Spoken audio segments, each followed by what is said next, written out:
गुरुदेव भगवान आपके चरणों में कोटि कोटि प्रणाम। गुरुजी मेरा भजन बंद हो गया है, मेरे पे कृपा करें। गुरुदेव माला भी श्याम कुंड में गिर गई।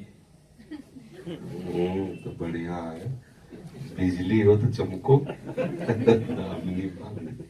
भाई भजन दो ही बात से बंद होता है। पहली बात तो यदि हमसे गुरु अपराध अर्थात गुरु की आज्ञा जो भजन पद्धति है उससे हम विमुख हो जाएंगे तो मलिन अंतःकरण हो जाएगा। हम किसी वैष्णव की निंदा कर देंगे तो अंतःकरण मलिन हो, या कोई गंदा आहार हो जाए तो हमारा भजन बंद हो जाए, अन्यथा नहीं। माला गिर जाना, माला मिल जाना, इससे कोई भजन की वृद्धि या भजन की उसमें कोई अंतराय नहीं पड़ता।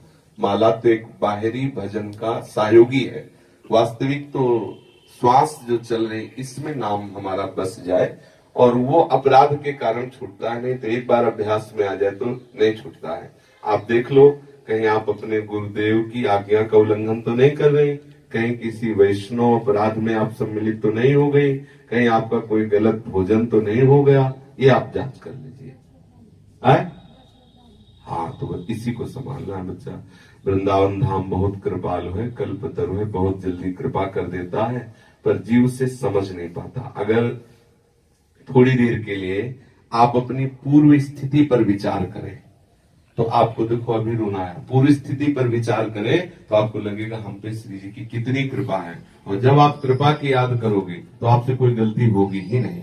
जब हमें कृपा मिलती है और उसे हम अपना अधिकार समझ लेते हैं, अपने में गुण बुद्धि कर लेते हैं, तभी हमसे दोष बन जाता है। नहीं तो अगर हम केवल कृपा का भाव देखें कि मैं अधिकारी नहीं था, मेरे ऊपर श्री जी की ठाकुर जी की इतनी कृपा है, तो वो दैन्यता रहेगी। दैन्यता में कभी अपराध नहीं बनता, गुणाभिमान में ही अपराध बनता है।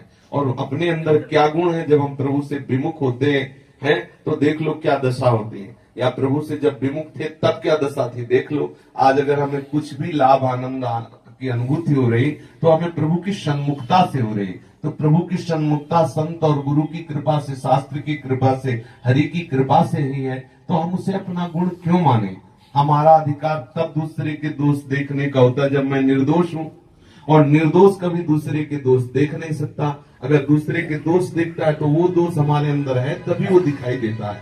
तो हम सावधान रहे, ब्रजधाम है, वृंदावन धाम है, किसी के दोष न देखे, किसी वैष्णव से अपराध वाली बात न करे। तो देखो स्त्री शरीर है, कभी कोई आकर्षणमयी वृत्ति से तुम्हें हेरे तो सर झुका के चली जाओ, कभी किसी भी तरह से परमार्थ विरुद्ध आचरण न बनने पावे, क्योंकि धाम है।